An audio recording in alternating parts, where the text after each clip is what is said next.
Hello everyone and welcome, I'm Joey Bridges, join my brother James. By the way, special props to Angela Diaz. We didn't realize, only because due to the world of Facebook and communication, that apparently our video cut out like, what, a minute into it? About a minute 10 into it. So we had checked the first part and not checked the other. So thank you, Angela Diaz, for pointing out so we can continue to share information with everyone. So if those of you didn't report it, shame on you. Let us know there's a problem.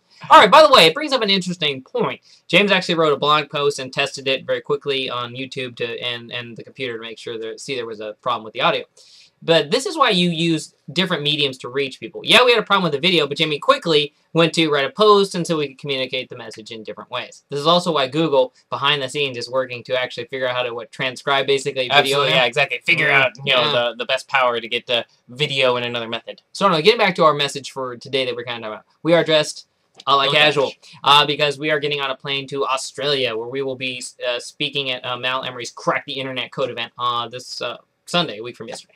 And what we found out is, hey, getting, when you have to get on a plane, in our case, an international flight, we're used to getting on normal domestic flights, but getting on an international flight, we're realizing, hey, we really looked at our task list, and we said, hey, what are the items that we absolutely have to get done today, now, before we get on the plane? And it's kind of that vacation syndrome, that vacation mindset. And we felt it came down into two parts. Hey, one, what you get done before the plane, and two, what do you have planned to get done while you're on the plane? Yeah, it's amazing and by the way, we're not going on vacation. We're going to work, because that's what we like to do. But it's one of those things that definitely, since you have travel time, and by the way, travel does kind of, it can kill time. We look at air travel as an opportunity to kind of get additional work done that we may not have gotten on. So this morning, James and I met, and by the way, if you don't have you don't have to meet in person with someone. You can meet over the phone. You can meet via text. You can meet whatever. But at least a weekly, what am I going to do, task list, get stuff done. That was to get stuff done today. And then it's about what we're going to get done on the plane.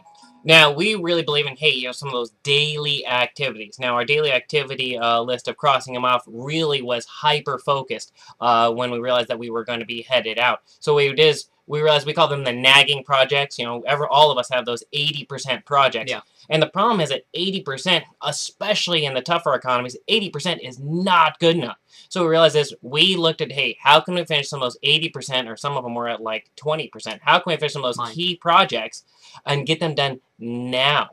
How can we put them at a hard deadline, and how can we get them done absolutely now? So by the time we're on a plane, people can start using it. People can start getting value.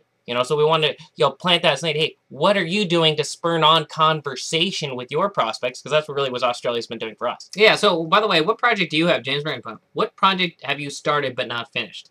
What can you get done today, not tomorrow? This is not, hey, I'll get to that. We all feel, by the way, there's nothing like the rush of crossing it off the list. So, what can you get done today? What can you get done in the next hour? James and I like to break projects down even by the hour of what we're going to get done. Yes, it might sound weird, but it helps us get stuff done. Everyone has their own mentality of what they need. But what can you get done today? What conversation can you stir up that will generate you business tomorrow? James and I will first look at what can I do today that's going to generate me business sales, and what's going to generate me business tomorrow. And now Joe brought up a good point. Hey, what's going to spur on conversation? And that's really what we've been doing with Australia, is trying to spur on more conversation, because that's led to marketing conversations. So we look forward to hearing what you're going to do. On behalf of James, I'm Joey Bridges. To your success with stirring up conversation and Facebook marketing efforts.